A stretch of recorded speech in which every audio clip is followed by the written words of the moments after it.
Hey, folks, Eric Stacklebeck here. Welcome to the Watchman Newscast live stream. Well, Israel says it has now breached Hamas's defenses in northern Gaza and southern Gaza and is, quote, at the very center of Khan Yunis, which is that major Hamas stronghold in the southern part of Gaza. Clearly, folks, fierce fighting continues. And the IDF said, look, from the outset, the Israel Defense Forces have said, this will not be easy, and it certainly isn't. We've had at least 82 Israeli soldiers killed in these engagements since Israel invaded Gaza to destroy Hamas in the wake of October 7th.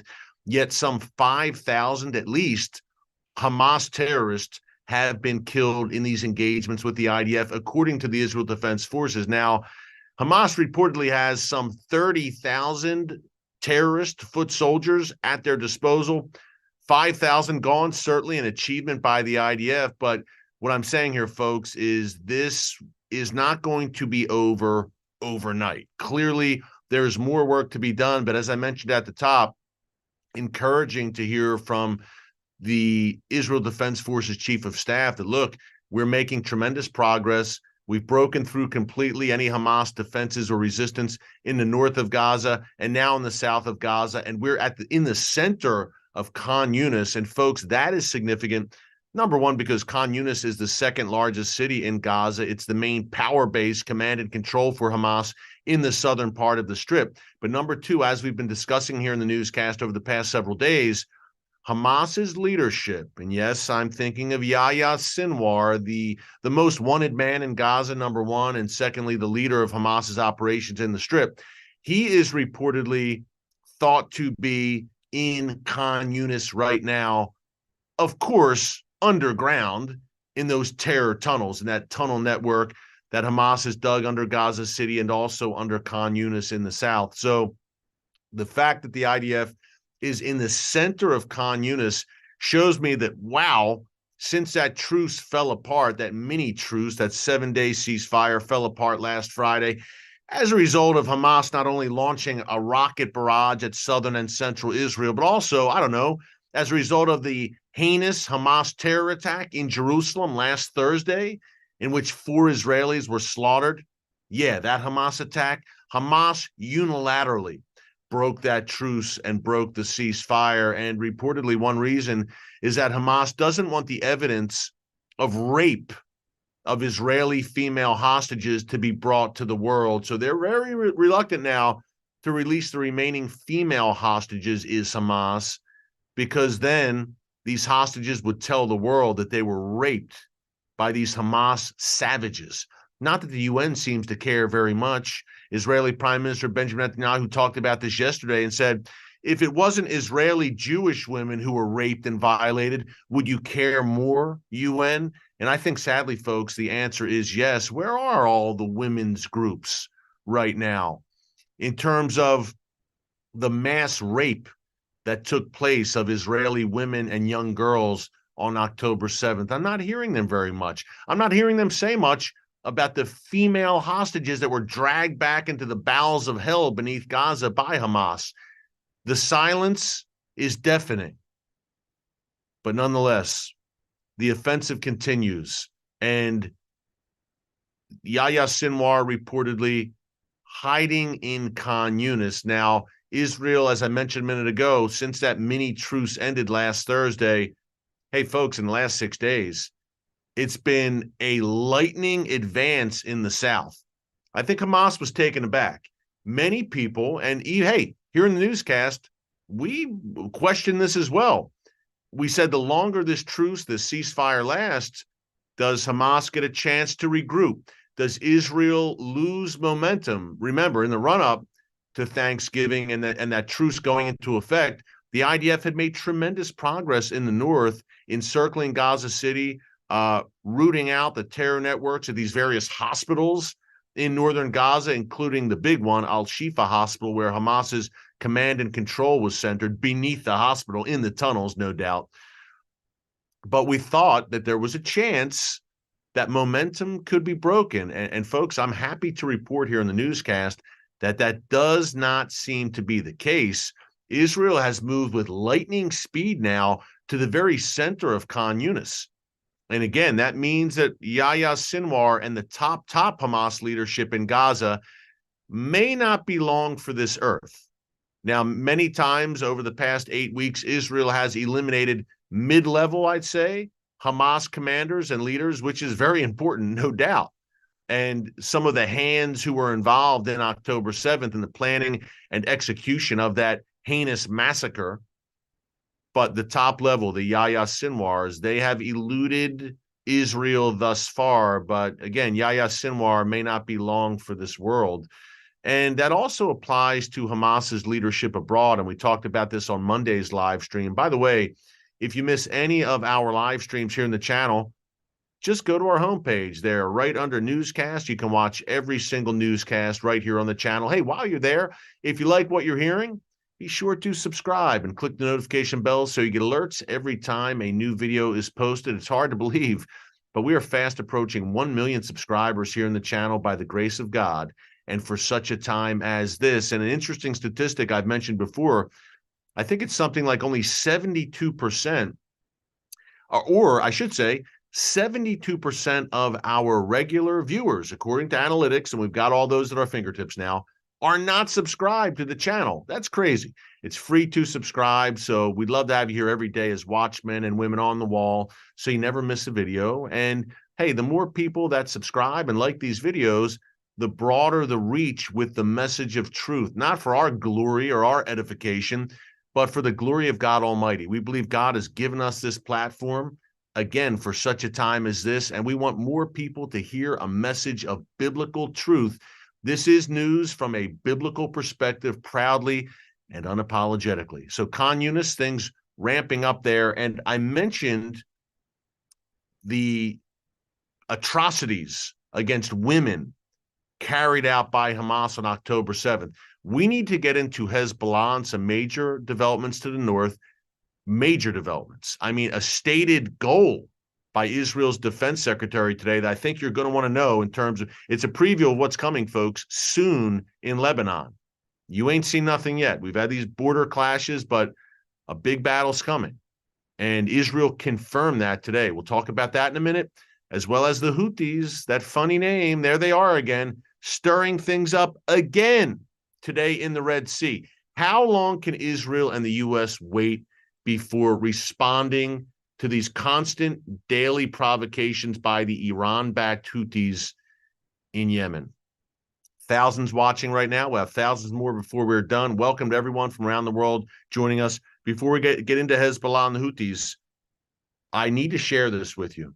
This really drives it home, the stakes and what Israel is up against right now, what Israel's fighting for, how Israel is the first line of defense for Western civilization. And if Israel's the canary in the coal mine, in essence, folks. And if Israel goes down, we all go down. The good news is we've read to the back of the book. That book is the Bible, and we know how this ends. It ain't going to be easy, and it's not going to be pretty, but Israel not only survives, Israel in the end thrives. It prevails, but not without major, major troubles. In fact, we're entering soon, I believe, the time of Jacob's trouble. That's what the Bible calls it.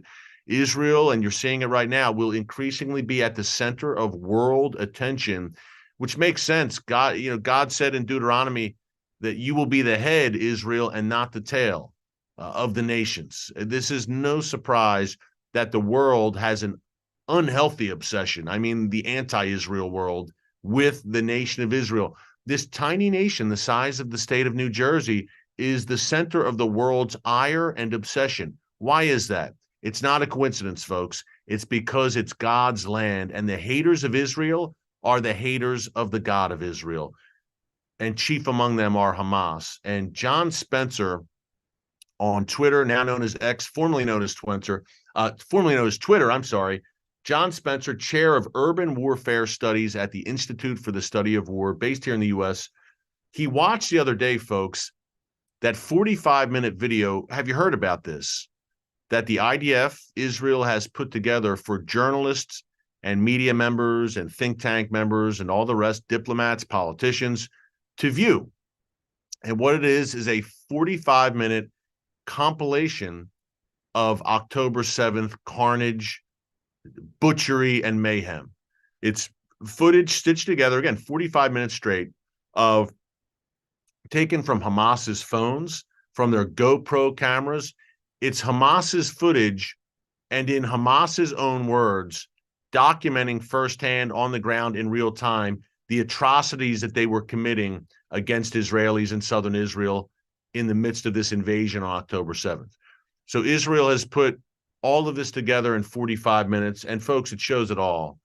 It shows the beheadings, families being butchered, fathers in front of their children, children in front of their parents, elderly being slaughtered, people being dragged into captivity, and Hamas gleefully doing this all. It shows it all, 45 minutes.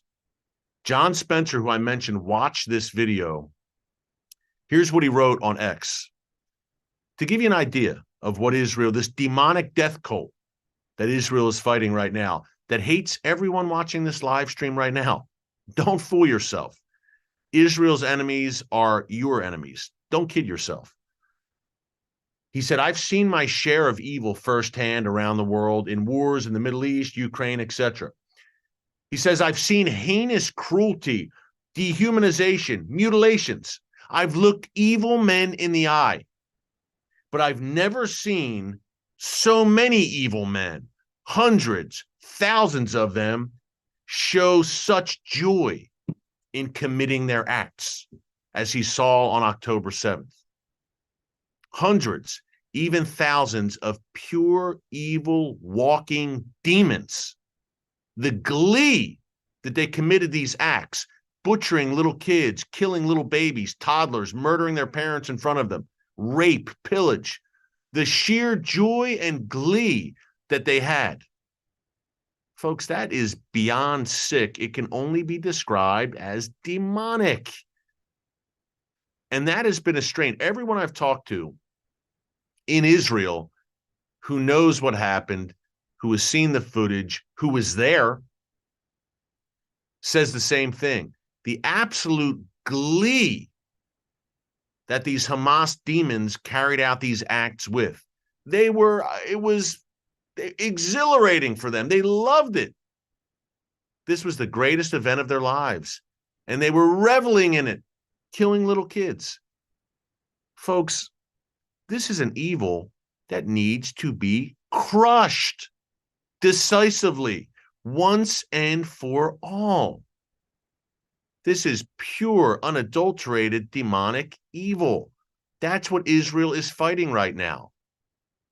And yet we had yesterday on Capitol Hill testimony before Congress by the presidents of MIT, Harvard, and the University of Pennsylvania, arguably the three most distinguished universities in the United States. And the three of them could not categorically say. They were being grilled by Elise Stefanik, a congresswoman from New York. She was saying, look, when people call for genocide against the Jews, do you consider that basically a no-go on your campus? Is that acceptable? And all three of them could not offer a straight answer. Calling for the destruction of Israel and the genocide of the Jewish people is acceptable as long as it doesn't graduate into actual violence. That was the message. Calling for the destruction of Israel and the genocide of the Jewish people, it depends on the context as to whether that violates the code of conduct at Harvard, Penn, and MIT. They literally said this as they're testifying before Congress in front of the eyes of the world. It depends on the context as to whether that's acceptable, calling for genocide against the Jews. Hey, folks, guess what? You live in times right now that the prophet Isaiah described very accurately. He said, woe to those who call good evil and evil good. Tell me that ain't 2023 about to hit 2024. We live in Bible times, prophetic times, and no one said it was going to be easy. A complete collapse of moral clarity on America's college campuses. These are the leading lights, the great beacons of learning in the United States, Harvard, MIT, and Penn in my hometown of Philadelphia, University of Pennsylvania. And their presidents can't say that calling for genocide and the destruction of Israel is an outright violation of their codes of conduct at those schools. Folks, what can you say? I would say, well, I watch it and I'm speechless, but I'm not surprised. I'm not speechless, clearly. I'm here with you. But is anyone really surprised by this who's watching right now? You're not. The watchmen and women on the wall who are watching me right now, who join us on a daily basis here on The Watchmen, you know we live in perilous times. You know we live in morally relativistic times where people have just given themselves over to evil. And I'd go a step further and say, in a biblical sense, giving themselves over to what God calls giving themselves over to a reprobate mind, where we have people now who are openly reveling and celebrating and embracing Hamas, who represent absolutely the worst of humanity. They're inhuman. That behavior is completely animalistic, savagery.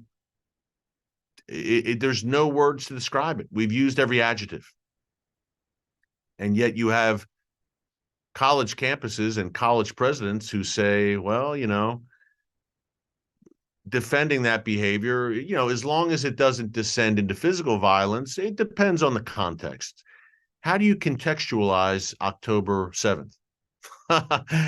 Very interesting and very disheartening, but God sits on the throne. And folks, again, Jesus never said it was going to be easy. Living in the latter days, living in Bible times, living in the time of Jacob's trouble. And he also never said, until I return, you just sit there on your couch and you wait for me. No, we are to be men and women of action, to be proactive. We're trying to do that here in The Watchmen. We're trying to be proactive and take the mantle God's given us and go. Jesus said, go and make disciples of all nations. Go.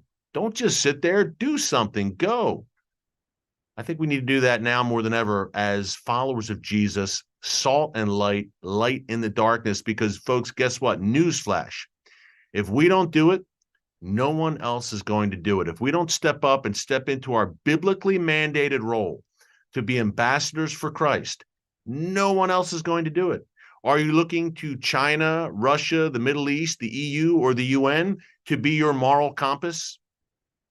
I always laugh when people say, well, in regards to Israel, the whole world's against Israel. The whole world agrees that Israel is committing, quote, war crimes. The whole world says it, that Israel needs to withdraw from Judea and Samaria, etc., etc. Guess what? The whole world is wrong. There are times when, quote, the whole world, which means the players I just named, UN, EU, Russia, China, Middle Eastern nations, they're wrong. And the voice crying in the wilderness for truth is right. This is one of those times. If the world, quote unquote, agrees with it and is unanimously in support of it these days, then you need to take a second look at what they're supporting and what they're not supporting. And the world, quote unquote, has made its sentiments pretty loud and clear over the past few weeks. Some initial sympathy for Israel, outrage, has now transformed into, hey, wait a minute, Israel, how dare you fight back? How dare you finish the job? The world doesn't like strong Jews. I'm not Jewish, but I know enough to know that when Jews actually fight back and hit back, the world doesn't like it. They like weak, passive Jews, and they would love nothing more than for Israel to be a victim and to rely on the world. That's never going to happen again, because Israel now is saying we have a state. We've returned to our ancient and ancestral homeland, never to be uprooted again. The prophet Amos uses that phrase, never to be uprooted again. What part of never does the world not understand? Israel's there to stay. And Israel now can defend itself. And then there's the God of Israel, the God of Abraham, Isaac, and Jacob, who neither slumbers nor sleeps. So the world's going to gnash its teeth and increasingly be obsessed with Israel, to the point where the prophet Zechariah says that a day is coming where Jerusalem will become like a burdensome stone, Every nation covets it. Every nation will come against it. Yet every nation that comes against Jerusalem will be cut to pieces. You're in the days. What's next? We talked about Hezbollah and the Houthis, or we didn't talk about them yet, but we need to talk about them. Here's the deal with Hezbollah, and I think this is a massive development. This is the title of today's newscast. Israel vows to beat back Hezbollah in Lebanon. You might say, oh, well, they've been saying that for a while. They've been warning Hezbollah. Hezbollah's been threatening Israel. It's tit for tat. Stacklebeck, we've seen this for the past 8 weeks. Today was different. Israel's defense minister, Yoav Gallant, was in the north meeting with mayors and leaders of these various communities in northern Israel. Now, remember, folks, at least 80,000 people. You know about the mass evacuations in the south. At least 80,000 people have been evacuated from the north as well. Over 30 communities in northern Israel near that Lebanon border. And Yoav Gallant said today, these communities will not go back to northern Israel until we push Hezbollah back beyond the Litani River. Now, that's some 20 miles, I believe, from the Israel-Lebanon border. Right now, Hezbollah is perched on Israel's border, literally. They're on, look, over the weekend, Hezbollah terrorists were taking pictures along that border. And by the way, I've been on that border many times, and I've had my picture taken by Hezbollah terrorists who camp out there as a show of force and attempted intimidation. I've been on the border with the IDF, and you can see them, Hezbollah, seeing you. So they're right there. They're still doing it. So much for that UN buffer zone that was supposed to be created after the 2006 Israel-Hezbollah war. But we've posed this time many times here in the newscast, posed this question many times here in the newscast over the past few weeks. What would you do? Would you actually go back to a place like Metula, right on the Lebanon border, or those other communities a few miles from the Lebanon border, knowing that Hezbollah is perched on that border, armed to the teeth, and ready and willing to carry out attacks similar, if not worse, than October 7th? Of course not. No one's going back until Hezbollah is dealt with along the border. Clearly, folks, we are in the run-up to what I've been talking about now for 2 years at least, the Great Northern War, where Israel and Hezbollah will go toe-to-toe. If Israel's goal is to push Hezbollah back some 20 miles beyond the Litani River in Lebanon, that's a serious operation. And Yoav Gallant today said exactly that. We can't let these communities return until Hezbollah is pushed back and there's a major buffer zone created of at least 20 miles. Now, he said preferably the UN would fulfill its duty there, its stated goals and obligations, and enforce that buffer zone. We know that's not going to happen. I'm saying that. And Gallant said, if they don't, we will do it, meaning the IDF. Fasten your seatbelts and batten down the hatches. That conflict to the north, a considerable one, more in-depth and larger than perhaps the Gaza war, if this becomes an all-out conflict in the north, and certainly more than what you've seen since October 7th in the north, where we've had daily skirmishes and battles. And Hezbollah reportedly has been hurt in those battles, by the way. But very significant.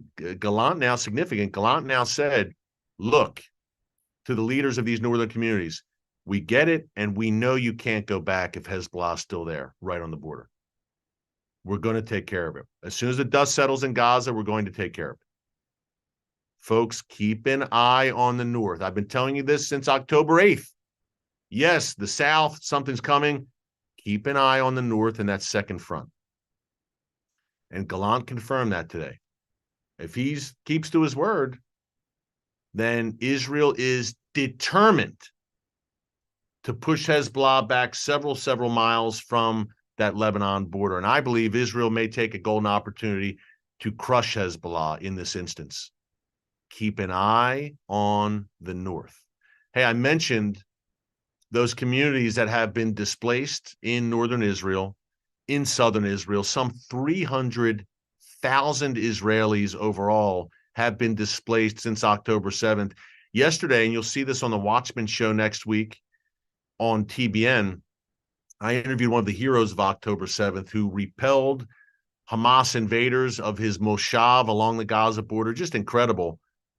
His reward is he's staying in a hotel right now, and he doesn't know when he'll go home. And his kids aren't in school. It's madness right now. Right now, to the north, to the south in Israel, the economy obviously is only focused on the war effort. Businesses are struggling. The tourism industry has come to a screeching halt. I'm telling you this to know, as Hanukkah starts tomorrow night, as the Christmas season is upon us as well, that Israel could use some help right now and a few good friends. You can tell who your friends are when the chips are down, your true friends. So I'm going to tell you about Artza, our good friends.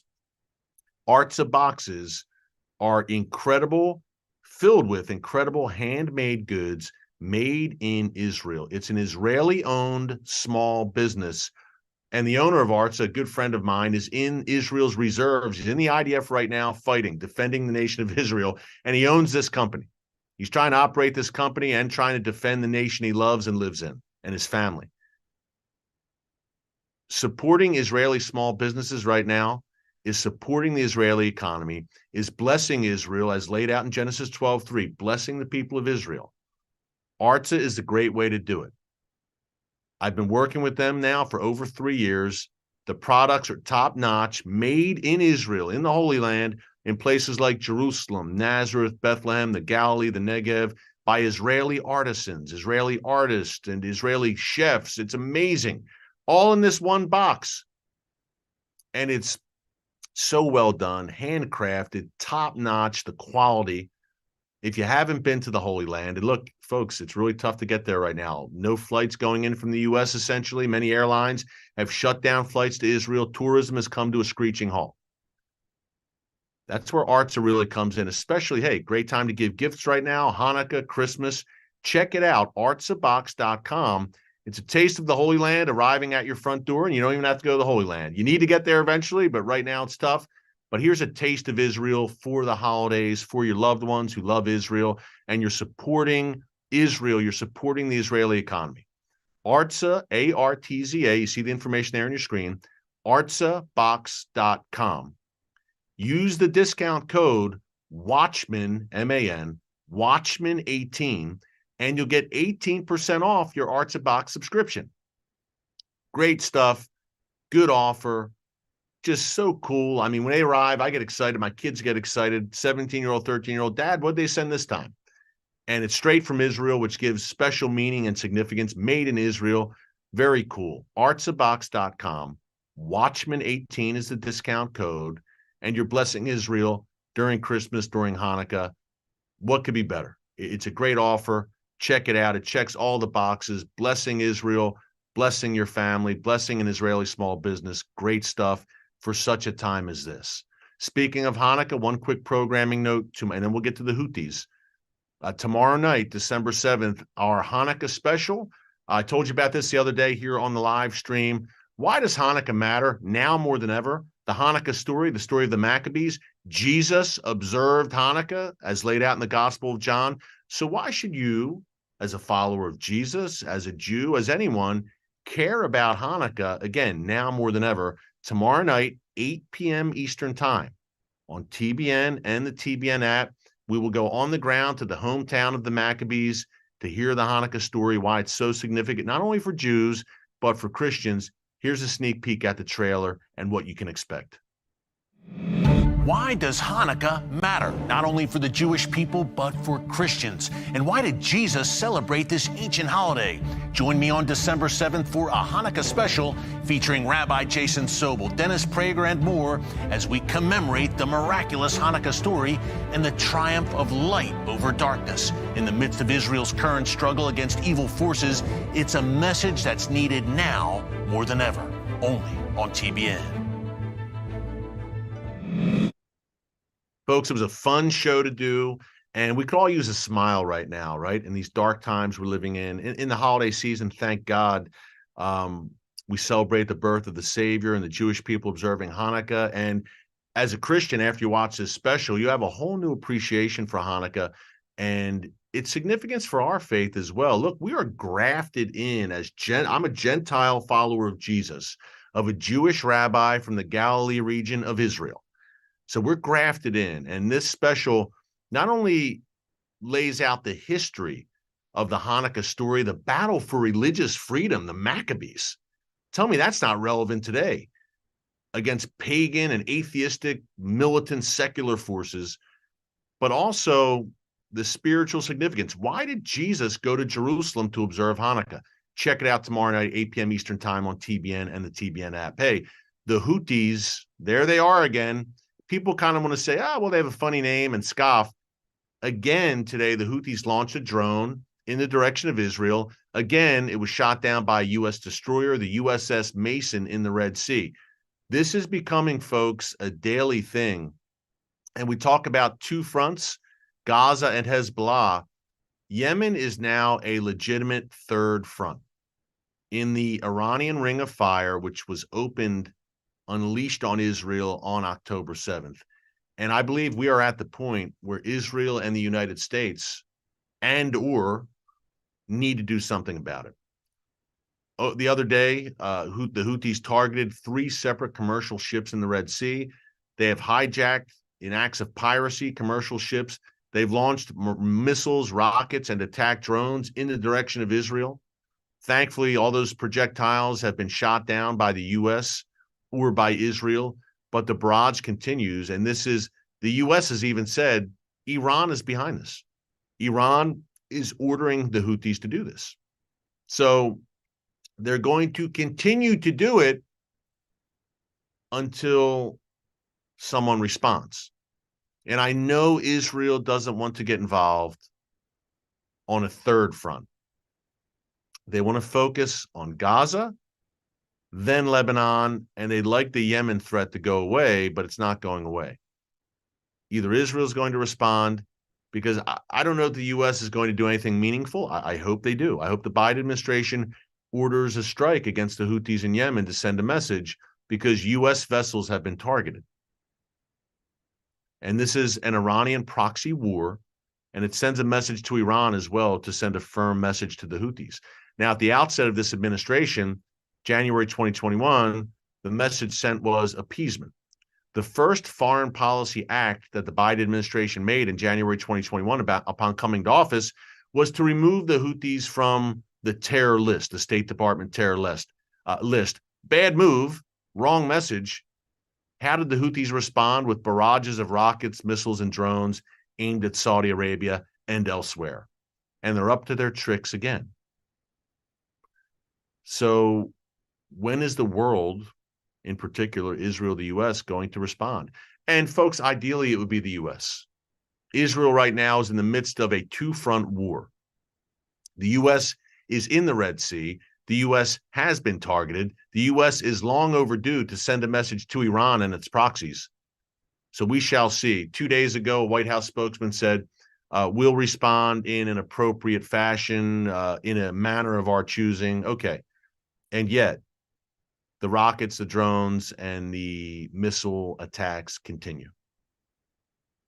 Keep an eye. I keep saying keep an eye on the north, Hezbollah, no doubt. But folks, what's happening in the south, the deep south, 1,000 miles south of Israel right now, demands a response. We're at that stage. Will we get it? We shall see.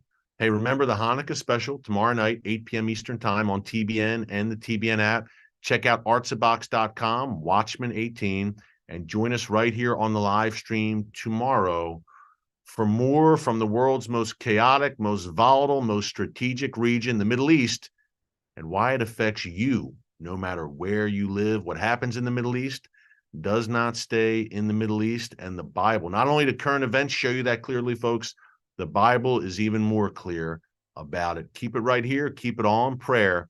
Until tomorrow, God bless you, and remember, never hold your peace. Hey everyone, thanks for checking out the Watchman Newscast. Make sure you hit the subscribe button so you never miss an upload, and tap the bell icon so you're notified every time a new video is posted. And don't forget to share your thoughts, insights, and comments below. Thanks for watching. We'll see you back here tomorrow.